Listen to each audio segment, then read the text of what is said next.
कहानी है राधा की, एक छोटे से गांव में रहने वाली एक गरीब लड़की, जिसकी जिंदगी संघर्षों से भरी थी, लेकिन जिसने कभी हार नहीं मानी।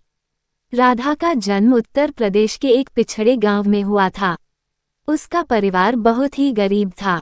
पिता रामलाल खेतों में मजदूरी करते थे और मां घर घर जाकर बर्तन मांजती थी। राधा 3 बहनों में सबसे बड़ी थी, इसलिए उस पर जिम्मेदारियां छोटी उम्र से ही आ गईं। घर में 2 वक्त की रोटी जुटाना ही मुश्किल था, फिर भी राधा की पढ़ाई की लगन कभी कम नहीं हुई। गांव के सरकारी स्कूल में पढ़ाई करती थी। स्कूल जाने के लिए उसे रोज 3 किलोमीटर पैदल चलकर जाना पड़ता था। बरसात हो या गर्मी, राधा कभी अनुपस्थित नहीं रहती थी। कभी कभी उसके पास चप्पल भी नहीं होती थी, तो नंगे पांव ही स्कूल चली जाती। किताबें पुरानी होती, कभी किसी के फटे हुए बैग में किताबें ठूंस कर ले जाती, पर राधा की आंखों में हमेशा एक सपना होता, पढ़ लिखकर कुछ बनना है, माँ बाप का सहारा बनना है। गांव के लोग अक्सर उसकी पढ़ाई पर ताना मारते।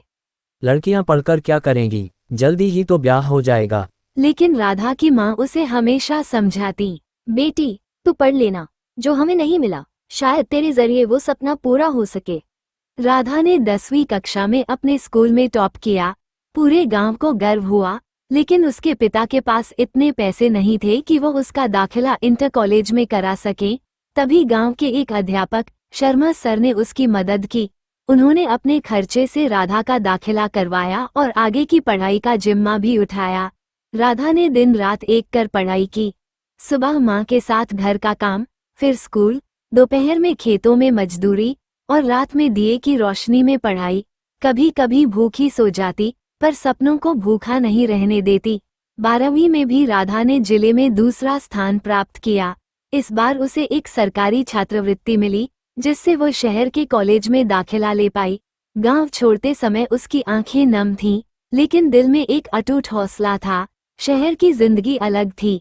वहां की लड़कियां आधुनिक थीं, अंग्रेजी बोलती थीं, जबकि राधा संकोच में रहती थी।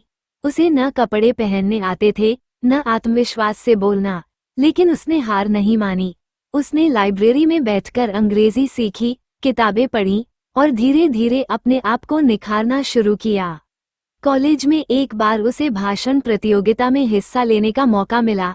सभी ने कहा, एक गांव की लड़की क्या बोलेगी। लेकिन जब राधा ने मंच पर कदम रखा और अपने गांव, संघर्ष और सपनों की कहानी सुनाई, तो पूरा हॉल तालियों से गूंज उठा। राधा ने ग्रेजुएशन में गोल्ड मेडल हासिल किया। उसे एक बड़ी कंपनी में नौकरी मिली। पहली बार उसके घर में पक्की छत बनी, मां को बर्तन मांजना नहीं पड़ा और बहनों को स्कूल भेजा गया। कुछ सालों बाद राधा ने गांव में एक बालिका विद्यालय शुरू किया, जहां गरीब लड़कियां मुफ्त में पढ़ाई कर सकती थीं। उसने अपने जैसे कई सपनों को पंख देने का काम शुरू किया। आज राधा सिर्फ एक नाम नहीं, एक प्रेरणा है, जो बताती है कि हालात कितने भी खराब हों, अगर इरादे मजबूत हों, तो कोई भी लड़की अपनी तकदीर खुद लिख सकती है।